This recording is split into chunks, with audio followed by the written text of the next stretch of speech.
On July 26, 2026, Tom Haugard wrote the following in his Telegram channel. It is not so long ago I was in the company of trading social media personality with a huge following, but it quickly became clear they were outside their comfort zone the moment they traded more than a few micro lots. Being in the company with those who have enormous names in PA, it saddens me how little faith they have in themselves and subsequently trade only the smallest possible size, so they don't damage their reputation. What Tom said shows that even the biggest names in trading suffer greatly from psychological discomfort whenever they trade. I suffer from it too, and it drives me nuts. It's crazy. When I scan the instruments I'm trading to find good trading opportunities, I experience great relief when I find nothing. When I find something, and even if it looks like a sure win, I do enter a trade but experience significant level of psychological discomfort upon entering. My psyche recoils from having to enter the live market. On one hand, I want to trade, but on the other, I hate trading. I hate it for generating in my mind this ugly disgusting, and the joy of trading wrecking feelings. Mark Douglas wrote a book about this. In his book entitled Trading in the Zone, he repeats himself endlessly saying, define your risk, trust your edge, and pull the trigger when, especially when, you are scared. From my own trading experience, I know that ugly fear of entering a trade.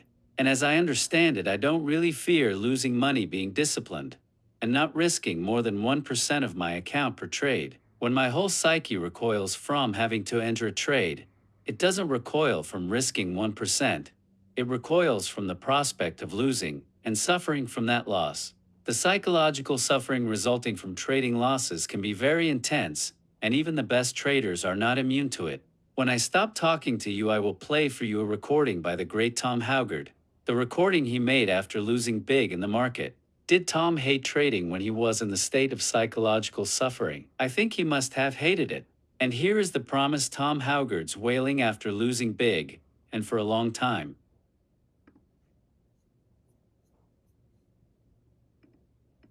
Built exactly where I was supposed to. Well, it is what it is. It's just DAX bobbing up and down in a trading range, but it's trading near the all-time highs, so you would expect it to break out. Yesterday I tried long positions and didn't get anything out of it either. So, swings about, as they say. Listen, just hear me out here. I have no doubt that people will draw their own conclusions about Tom Haugard, and that's what it is. It's you can't stop people from thinking what they're thinking, and of course we do the same with everybody, don't we? Like whether we are thinking about musicians or politicians or the next door neighbor, we think things, and every one of us is as unique as our DNA itself. And the point I want to make here is that I am really in pain at the moment. I don't want you to think I'm not. I really am. And I don't need you to comment on it. In fact, I would probably rather that you didn't.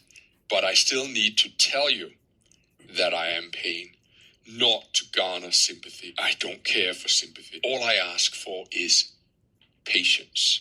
For whatever reason, I can't trade my way out of a wet paper bag right now.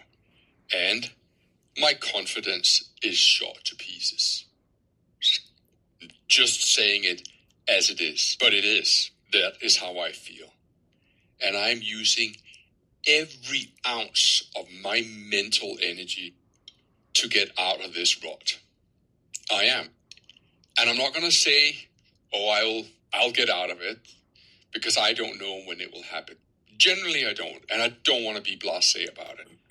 Unlike my drawdown from April to June last year, that drawdown came after 3 phenomenal months where I was up 300%.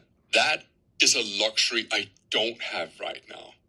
I don't have a buffer. And I am down. And so knowing what I know about how I work best is, I am sorry, but I can't crack jokes about Autobahn and Joel Osteen, because I'm not in the mood for it.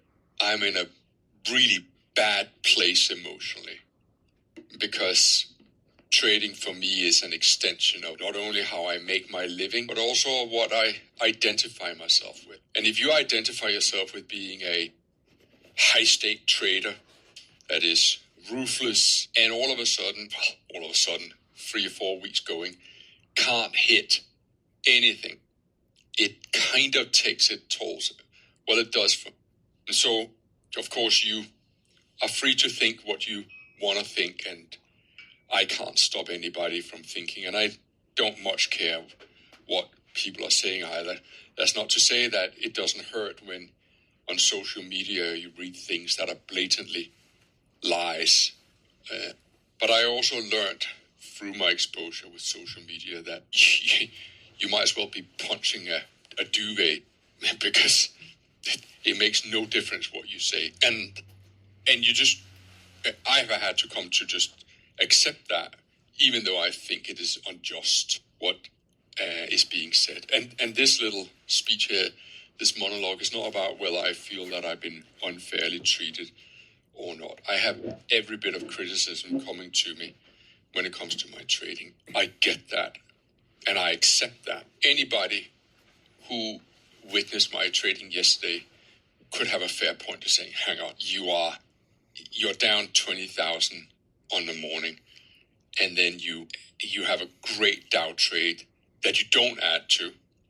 Okay, fair enough, because margin was wearing a little thin, but then you add to the NASDAQ, and you escape by a whisker from being stopped out. And then you have more than 10,000 in open profit, and you don't take it. Come on. And I get that.